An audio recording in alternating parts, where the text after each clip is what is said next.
Je me nomme Diallo Mohamed Yahya, diplômé de l'Université de Toulon avec un master de droit de l'environnement et gestion du territoire.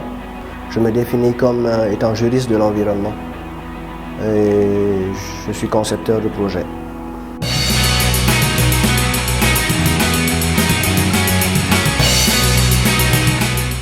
Je travaille dans une ONG qu'on appelle Guinée Écologie qui existe depuis 1990. J'ai été auparavant le directeur exécutif et actuellement je suis conseiller technique dans tout ce qui est conservation de la biodiversité. Je coach aussi des jeunes dans plusieurs domaines mais toujours liés à l'environnement, notamment l'écotourisme, le birdwatching, la gestion des déchets, ce genre de projets.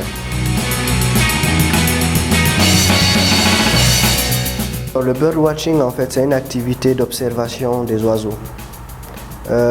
On peut lier ça à plusieurs domaines, comme par exemple dans la recherche, parce que nous avons des espèces d'oiseaux qu'on appelle les oiseaux migrateurs, qui viennent d'Europe pendant une certaine période et qui viennent chez nous ici. Donc nous pouvons les observer dans des sites qui sont ici à Conakry comme à l'intérieur du pays. Et c'est une activité qui peut être une opportunité de création d'emplois pour les jeunes. Pour le projet de birdwatching, j'ai essayé d'associer un jeune membre déjà de mon ONG Guinée Écologie avec lequel j'ai travaillé depuis très longtemps, qui est un ornithologue, qui s'appelle Roger Doré. Donc on essaie à deux d'inviter certaines personnes pour aller sur des sites donnés pour pouvoir découvrir justement certaines espèces d'oiseaux qui existent en Guinée. Pour surmonter ce genre d'obstacles, ce n'est pas facile parce qu'il faut sensibiliser les gens, il faut croire en ce que l'on fait et essayer malgré que parfois ça ne marche pas. On rencontre toujours des difficultés, des échecs quand on monte un projet, dans la vie de manière générale, mais il faut toujours essayer et réessayer encore pour voir comment ça marche.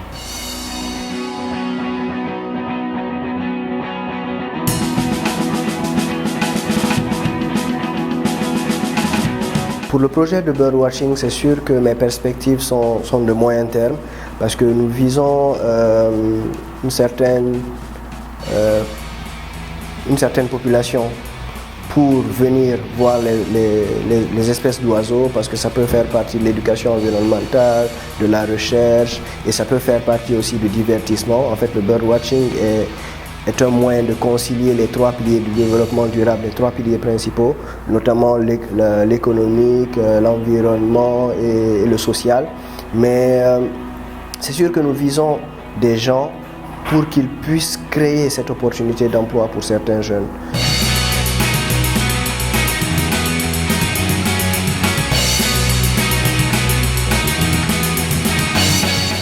Ce que je veux en fait, c'est de créer de l'emploi pour les jeunes, donc c'est d'entreprendre.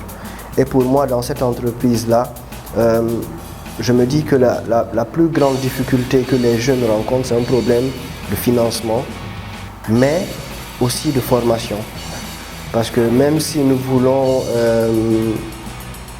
travailler avec des gens, s'ils ne connaissent pas ce qu'ils doivent faire, c'est un peu compliqué. Actuellement, je suis en train de conduire un projet dans la gestion des déchets, mais plus pour faire du compost, c'est-à-dire la phase terminale de la collecte des déchets. Et ce n'est pas évident, parce que tout simplement, certains jeunes attendent toujours qu'on leur donne le produit fini, alors qu'il y a un préalable de volontariat, de travail sur soi, de formation, et après il y a un projet qu'il faut monter, un financement qu'il faut chercher. Et étant donné que les gens se méfient, donc on a un petit peu de problème à trouver certaines solutions, mais c'est sûr que le financement est un gros problème dans l'entrepreneuriat. Dans le domaine des déchets, le compost que nous sommes en train de faire, ça c'est une vision à long terme. Ce sera une opportunité pour certains jeunes de pouvoir travailler de façon pérenne. Parce que nous nous sommes rendus compte que malheureusement les offres d'emploi qu'on donne aux jeunes sont parfois temporaires et nous voulons justement créer cette opportunité de manière pérenne.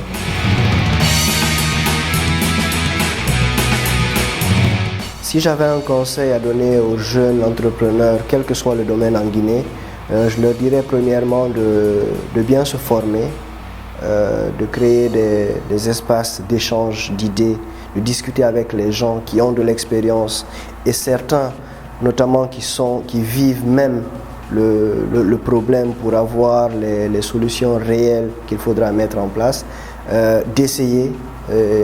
Parfois on peut se tromper, on peut échouer, mais de réessayer encore. C'est dans l'échec en fait qu'on apprend le mieux.